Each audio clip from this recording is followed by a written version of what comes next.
All right, we're gonna get this going.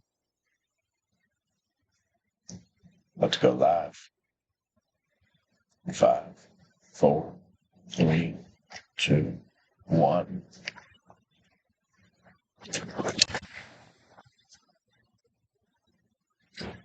Yo, yo, yo! What's going on, everybody? It's Jacob Compton here on Compton's Corner. Second official podcast we got going on. And as I told you in the first one, we're going to be talking a lot of Chicago Bears. Most intriguing team heading into this offseason, and it just got even more intriguing because they just lost today to the Green Bay Packers, 17-9. If from my fanhood, I could just tell you they just couldn't get the offense going, and it really just starts to beg the question: you got to maybe bring in an offensive guy, and maybe this head coach, as good as he's done with the defense, just isn't cut to really develop the next guy. Even if we were to draft a guy like Justin Fields, I'm sorry, Caleb Williams, Drake May, and shoot, I mean, I'm going to throw the JJ McCarthy name out there if we can get a Jim Harbaugh. So, all those kind of factors have to play in. But overall today, defense did play well enough, but at the same time, just not enough to hold them down. Jordan Love, man, this kid, I was hating on him. He's good. He can sling the football. He had a throw. He didn't catch it. It was highly reviewed. I don't know why, because he was bobbling around. But I mean, the receiver should have caught the football because Jordan Love put it over the top of 3 Bear defenders, and I said it right away. What a throw! And I hate doing that, but you have to recognize it for what it is. This kid, he can sling the football. Um, I've been wrong several times, and I was wrong about him. I know he's only really had a full year to start, but he's got himself in the playoffs first year starting. Rodgers couldn't even get him in the playoffs last year, so almost same team, if not lost some weapons and everything. So we'll have to see what they do. I think they have Dallas. It looks like next week, since Dallas wrapped up their game today. They covered and everything. I mean, just total domination. Um, I guess the shock again. Is it a shock though? Is that the Eagles pretty much they just got trounced by the Giants, like bad, bad. Like when they had Hurts in, when they had guys in. Now, granted, AJ Brown, prayers up to him because we don't know really what's going on with him. That looked like a scary injury, him walking off with, but he was able to walk off under his own power. So we'll have to see what that is. I mean, they're in the playoffs, but they're going in ice cold. That defense can't stop a damn nosebleed. They can't do anything right. I've talked to several of my Eagles friends and everything, and they're disgusted. They're sitting there saying I've heard them say they don't even deserve to be in the playoffs. So, granted, anytime it just takes one little spark, and the postseason is a completely different season for a lot of these teams. So, we're gonna go live again tomorrow. We'll talk about more after this Bills and Dolphins game tonight. That's going to be a little bit more like kind of seeding and everything where everybody's at. But we are here to finish up overall reaction to the Bears. Again, how I look at it is they have played well over the past 6 weeks, defense especially. But it's almost like a Michigan Ohio State scenario. Like you come to Chicago, the first thing you have to do is beat Green Bay. We've given this guy 4 chances at doing it, and shoot, with a team that's running hot over again the last 6 weeks. Hey, you should be able to walk into Green Bay and beat them. Shoot, I'll even go as far back as week 1. Man, we that's where we really fucked up this season is losing in week 1. Once we lost week 1, it was over from there. So, just because, again, not that it set us back, but it's like, okay, with Rodgers gone and everything, the boogeyman gone, it's time to really just like take control of this division. Division was wide open this year. I know everybody kind of had Detroit and picked Detroit and all that, but a couple weeks ago we showed that Detroit, man, you're gonna have to really fight if you're gonna win this division. And props to them that they did, but same time, the Bears, man, they just had a couple close games that it's just like, bam, bam, could have had that one. Bam, could have had that one. When we won a lot of games, we won. Again, back to that Detroit game. And when you beat a playoff team, whether you're at home or not like that's huge. So, but overall, you got to beat Green Bay. And the fact that Eberflus couldn't get that done at all, 4 tries, and now we're at the best opportunity to get a Jim Harbaugh. So at this point, you got to bite the bullet. You got to do what you got to do. Kevin Warren was the former Big Ten commissioner. He is now the president and CEO of the Chicago Bears. He's been granted, especially with the whole new stadium project not going well. He's been granted access. Hey, bro, this is your team. This is you can construct how you want. From what I know, he was a fan of Harbaugh. He was a fan of what Harbaugh brought to the Big Ten and everything. And since he's left, that Big Ten commissioner, it's pretty much teamed up with the NCAA of just saying, fuck Jim Harbaugh.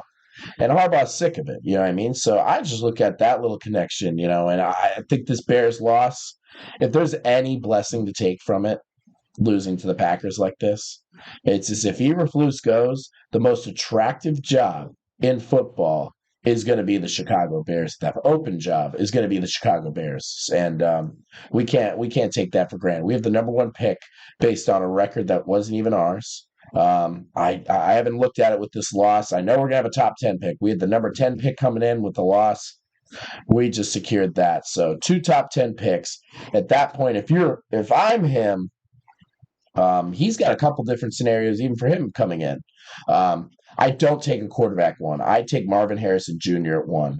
That's the most highly touted wide receiver prospect coming out of college since Calvin Johnson, and a guy that should have gone number 1. Like people look back at that, they took the gunslinger Jamarcus, and I know we're not talking like Caleb Williams or May is a Jamarcus Russell. But it's just one of those scenarios like, hey, bro, this Marvin Harrison guy is can't miss. Caleb Williams doesn't show up in big games. Drake May, he made a lot of throws and errors this year that just, to me, it's like it's gunslinger mentality. Sure, he is the body type. Sure, he's the prototypical guy. It's not enough for me to say change the fields. Now, the intriguing thing that I think, again, I mentioned him earlier, but the intriguing thing that I think Harbaugh could do if he did come into Chicago is you take Harrison Jr. at 1. A top 10 pick, whatever that is. I bet you it's like 7 or 8. You take a Joe Alt or the kid from Penn State, one of those tackles, just to kind of shore up the offensive line. And towards maybe the beginning of the second round, maybe even towards the end of the first, just so you can go nab him, because I'm sure he's going to shoot up draft boards. But you go get J.J. McCarthy. You go get the guy that's been your favorite quarterback since you started Michigan, and now you're leaving him. He's leaving you at that point, too, because he's got to go into the draft. All these guys came back for you. If you want to just bring a bunch of Big Ten guys in, I'm here for it there, Harbaugh, because at this point, we've seen it. It pretty much is the best conference in college football. Biased or not, whatever. And if you want to bring in those kind of guys, that's the kind of guys we need in Chicago.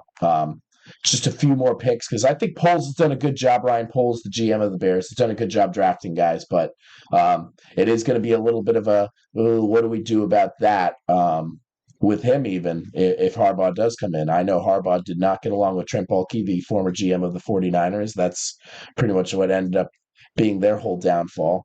And from there, I don't know if you grant him immediate GM powers. I think that might be a little shaky of a situation to do. So we'll have to see, nonetheless, I think we just kind of really opened the door. I've heard from many Michigan people that no matter what happens in tomorrow's game, he's out of there. But at the same time, I'll believe it when I see it. I think he needs to win, and then he finally solidifies himself as that guy, as the great Michigan coach that just turned around. They were only half filling that stadium, that big house, before he got there. So everywhere he goes, San Diego State, Stanford, 49ers, dog shit before him. He turned it right around. And when he left, there's a reason why they have guys like Nick Bosa, because they were a bad football team for a couple of years after he left. So I just think it's a guy you got to put him highly on your priority list, if not at the very top. I think with that, if we can make that kind of situation happen, Chicago needs to be. You will never see Chicago be happier after a Green Bay loss like that to close the season, because I know what was on the line. We could have ruined their season. That's why we were playing everybody. I mean, nobody else was really doing that. Even if they were out of the playoffs, they're like, oh, we're going to start this guy to see what it's like. We're going to start that guy to see what his development might be like, what he's learned over the year in the film room. No, us, we were like, no, fuck Green Bay. We're going to try and go beat them. But with that attempt, couldn't get it done. And since you couldn't get it done, Eberflus, you got to go. And shit, if Harbaugh wants to come in and say Fields isn't my guy, then let him. Because at this point, everywhere he's gone, he's made the right decision. Fields, we've given him really 2.5 years, 2.5 full years, 2 full years of no matter what kind of incompetency and everybody thinks that we have around us. Look at a guy like CJ Stroud, his successor at Ohio State. Man, he came in with who? Tank Dell and Nico Collins. And as much as people wanted to, oh, Jacob, those guys are beasts. We didn't know those names before this season started. We all know that. And look what Stroud was able to do. He was able to make those guys excel them to new heights. And then look at him. I mean, he had maybe the greatest rookie quarterback season of all time. He's, again, in the playoffs, division champs, worst to first like that. So I just look at it like Fields, we've given you those opportunities. Shoot, we got you a legitimate wide receiver one, even. And, he just wasn't able to crack it. So I'm giving you the reasons why we get rid of him. There's several reasons why I'd even keep him. I mean, just for locker room purposes, it seems like those guys in that locker room really buy into him. All the interviews and everything that they've had, Brisker, DJ Moore, even. I just look at it like that. And shoot, if who's the last guy to beat Harbaugh that was an Ohio State quarterback? Justin Fields, baby. So I just maybe you look at it like, hey, I can work with this guy. I know his talents. I know he's good. He's the last guy to beat me that was wearing those colors. So at that point, I think it's just again, we're gonna have to see what happens on Black Monday. We're gonna have to see what happens again, even just tonight with that Dolphins Bills game. So we will keep our eyes on it. Again, thank you guys very much to whoever watches this. I'm gonna get my YouTube all set up tonight, and this video will be posted on that. So again, thank you to whoever watches it on that. Doesn't look like we had any livers, but that's just how the cookie crumbles. We're gonna get some more up. We're gonna get music up. The only thing I know I can legally advertise right now is StewOutOriginals.com, StewOutOriginals.com, StewOutOriginals.com. You heard me say it 3 times, so I don't really need to repeat myself anymore. Dope gear. Rep your local hometown, Stewart. It's one of the greatest, if not the greatest city, town in the world, whatever you want to call it. Just good people, good vibes, great time, and it's just beautiful. You smell the air, just like it's beautiful. Why not rep the gear from there, especially the hottest gear from there? You can find that again at StewOutOriginals.com, StewOutOriginals.com, StewOutOriginals.com. That's it, baby. You guys have yourselves a good night. Looking like I'll see you guys either tomorrow morning, if not tomorrow evening. You guys have a good one. Peace out, y'all.